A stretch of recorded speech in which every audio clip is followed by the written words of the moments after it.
Welcome back to the School of Calisthenics with Tim and Jacko. Tim, tell them what we've got for them today. Today we're going to take you through a full bodyweight workout that requires no equipment whatsoever. Let's get started.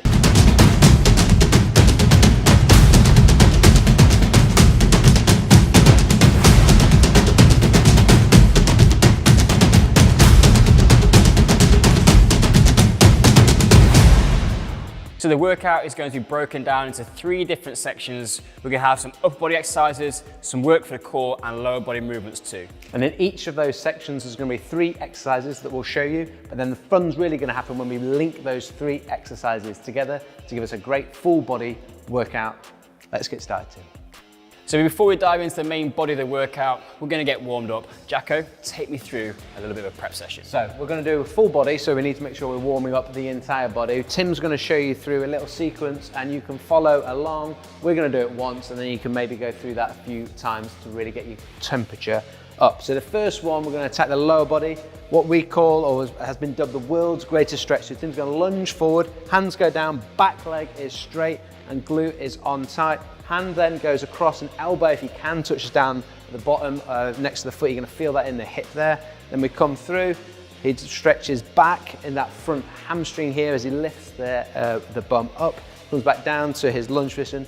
Bring the core and trunk upright. Squeeze the bum underneath so he's in a nice straight line. And from there, he's going to trek back up into a standing position and swap legs. Just show one from the side, Tim, so we can see that on the other leg. So we've got to make sure we do both sides. So now that you'll see that back leg super nice and straight and long, glute is switched on, hip flexors getting stretched. That arm on the inside comes down and touches the elbow, and then come back up, straightening that front leg as much as you can to feel a stretch in the hamstring before coming back up to your lunge position and then coming into standing. So from your world's greatest stretch, once you've stood back up and you've done each leg, we're going to go down to the caterpillar. So Tim slides his hands down onto the floor, starts to walk out, and he's coming to press up position, maintain trunk alignment with glutes and core locked on. But from there, he's going to walk a little bit further, pushing away with the shoulder blades. It's only warm up, so you don't need to go as low as you can, just starting to warm things up. Walk the hands back, and then that's our little caterpillar. Now we're going to rotate to one side, our round the world push up, always pushing down strong through the shoulders, not slumping down. Midsection can stay tight to control that. And that was then our round the world push up. From there, he's going to walk his feet or his forward or his hands backwards to try and make a piked position. And then from here, he's going into his Pluto sniff, where elbows come down behind, head comes through. We're scooping down to the bottom, maintaining a straight body line and then driving back up to our start position, maintaining good shape. Here we get to work on some of that shoulder flexibility, thoracic spine extension, and controlling midsection and core as we come back up to our start position. A little stretch on the hamstrings as we're walking out of those caterpillars as well. So that is a little sequence we're going to do as part of our warm-up. We're going to make sure on the world's greatest stretch we're doing both legs each time, and then working through the rest of the sequence, building up to doing between 5 to 10 reps of each and a couple of rounds of that, and we should be good to go and nice and warm for the full workout. So let's start this lower body sequence, 3 exercises that we're going to do individually, show you the coaching points, and then we'll build them together for a nice flow movement at the end. So the first one is going to be our lateral lunge. Jacko's going to take a wide balance position here with his feet, and then he's just going to sit down onto one side. The hands can come up in front to counterbalance if you need to. Looking to get as much range of movement as he can and get as low as he can, trying to keep those feet facing forwards, not twisting out to the side, and he pops back up, and he can do both sides on that lateral lunge position. If that's a little bit difficult and you find the range of movement hard, you're just going to narrow your base a little bit, just to regress the movement and then work through the range of movement that you can control. Same principles, just control that positions and make sure that you're feeling nice and comfortable when you drop into that low shape. To make it a little bit more difficult, you can actually throw a bit of balance work into this. So back in his original position, Jacko drops into one side, and he's going to pop back up, and he's going to try and he's going to come up and nail the balance position. So you're a little bit of control of shifting your center of mass over your base of support. Really good to building that lateral stability and also to challenge your balance. Those are 2 things we want the lower body to be able to do. Just proving I can balance. Our second lower body exercise is going to be a split squat jump. So we're going to start in a split stance lunge shape, working these lunge patterns a little bit more. And Jacko for exercise 1 is just going to pop through and just not worry too much about moving the legs, but just trying to get up off the floor. You can see he's doing a great job of using those arms to help him balance. If you find that a little bit difficult or intimidating, you don't feel confident to jump, you can just work through a standard lunge. Same thing, work those arms into that balance shape as you come through and just get into a nice low lunge position. This might be a nice little prep if you've never done any plyometric work before. If you're looking to make it a little bit more difficult and get the heart rate up or build some more explosive power in the lower body, we're going to try and split jump these legs so they're going to change in midair. So he's driving high, pushing hard off the front leg, getting as high as he can, and then split that stance in the midair to land on the opposite side. Again, arm mechanics working exactly the same.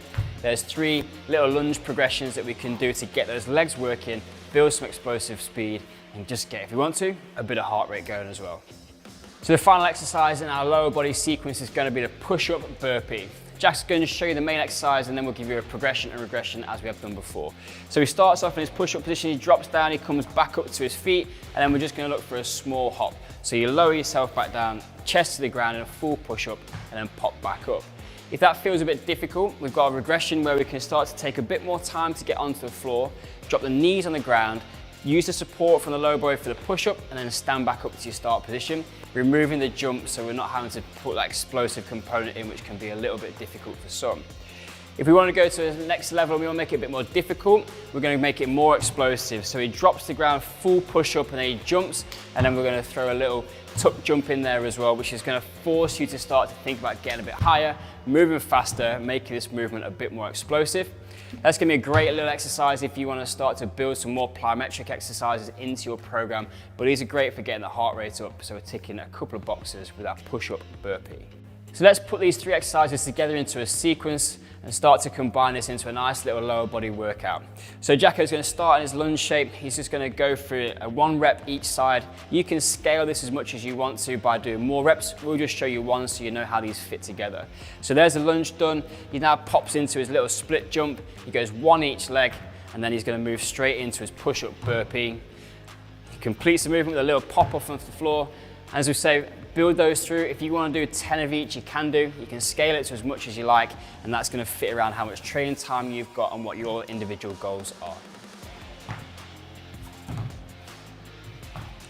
And there is a 3 movement lower body sequence to get you started for a low equipment workout. We're going to move on to the core exercises now. We've got another 3 to put together. Again, we'll show you them in an individual sequence and then we'll link them together into a flow pattern at the end that you can combine when you're ready. So Jacko's going to start with a candlestick position. So he's going to come onto his back, his hands out to the side, trying to drive his feet up as far as he can, trying to get that lower abdominals working to push the hips nice and high. To make that one a little bit easier, he's just going to stay in a more tuck position. He's just going to drive those hips up, but not making the legs up as straight as he was doing before. Staying in a tighter ball is going to make this a little bit easier. And if he wants to make it more difficult, he can challenge his balance more by bringing the hands in away from this wide support, a bit narrower, still working through that high shape and rolling down nice and controlled into this low extended body position with the feet out straight. Playing around with the amount of support, and the lever length is going to be a nice little way to progress or regress the candlestick movement. The second exercise is going to be a bodyweight squat, and we've got a few different progressions to play around in here.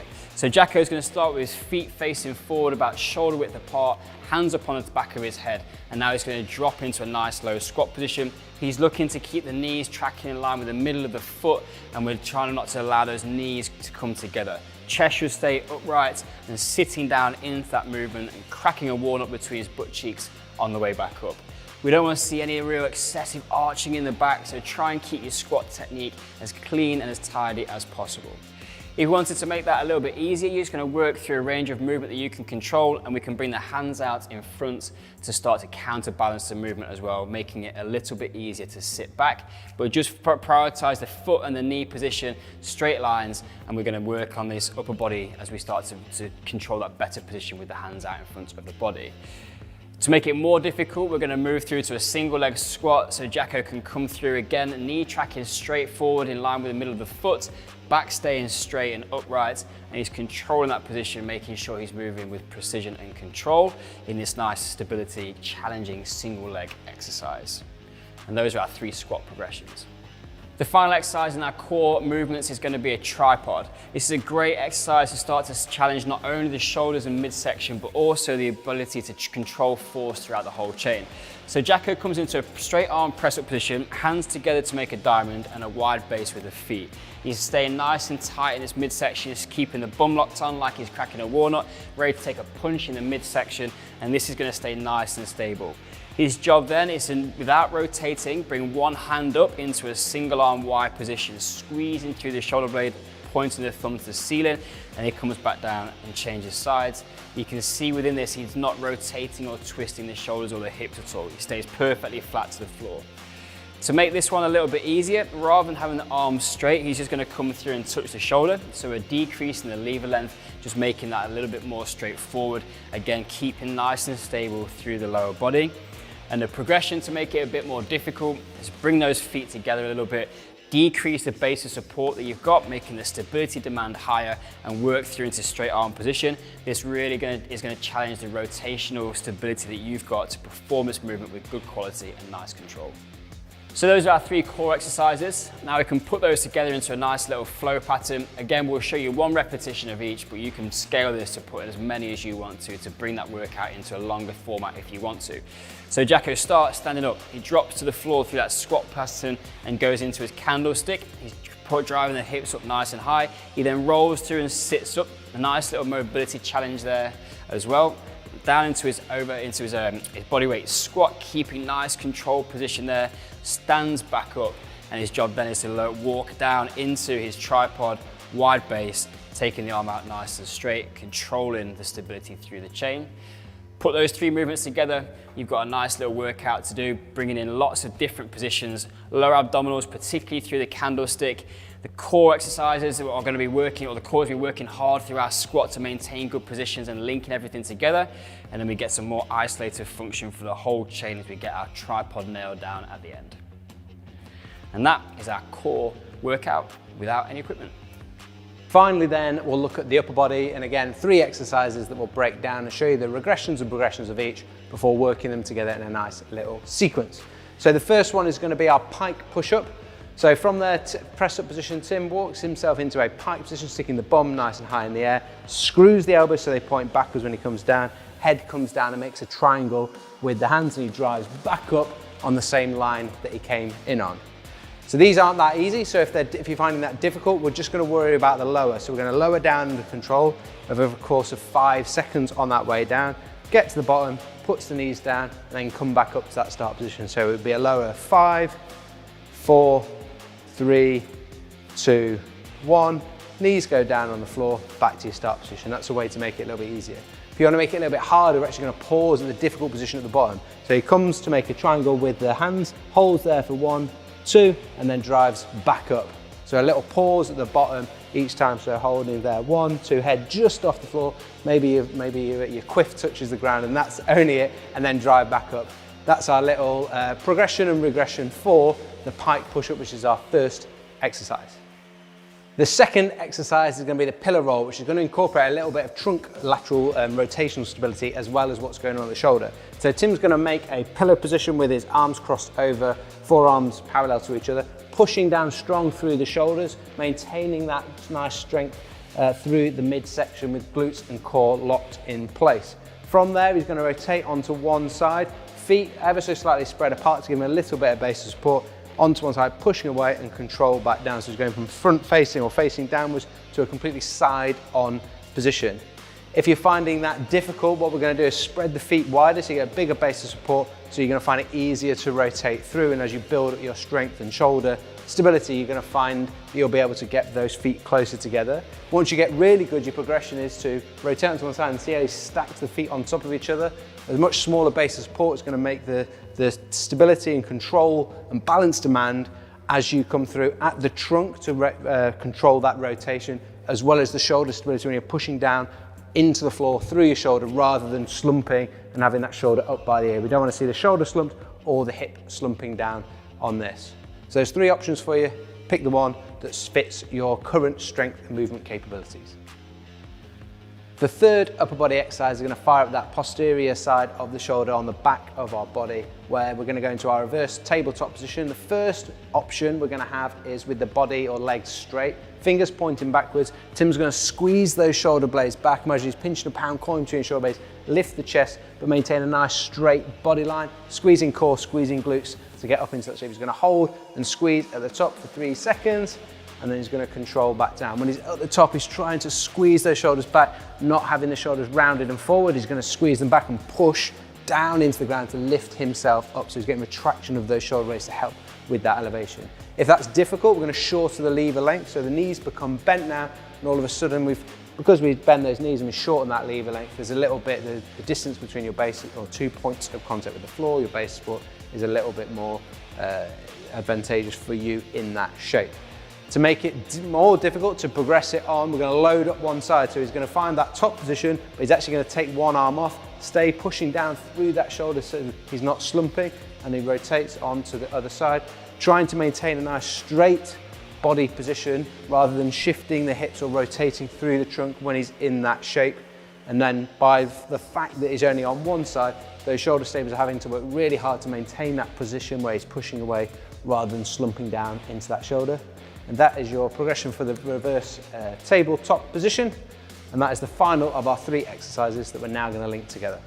So linking these 3 exercises together now for our upper body sequence. Tim goes into his pike position, so bum nice and high in the air, comes down into his pike push-up. He's going to do 2 of these, because when he comes then down into his pillar position, walking the hands out, he's going to do 2, where 1 to one side.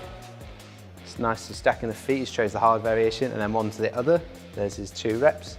And then from there, he's going to rotate all the way around, fingers pointing backwards, lift the chest, hold for 3 seconds, 2, 1, control back down, and then he would go back into his second rep before rotating all the way back round into then his pike push-up position, and he can start his second round of that sequence. So it's the pike push-ups, it's the pillar roll, and then it's the reverse tabletop. Again, we've given you 3 variations to do, 1 easier, a middle, and a progression.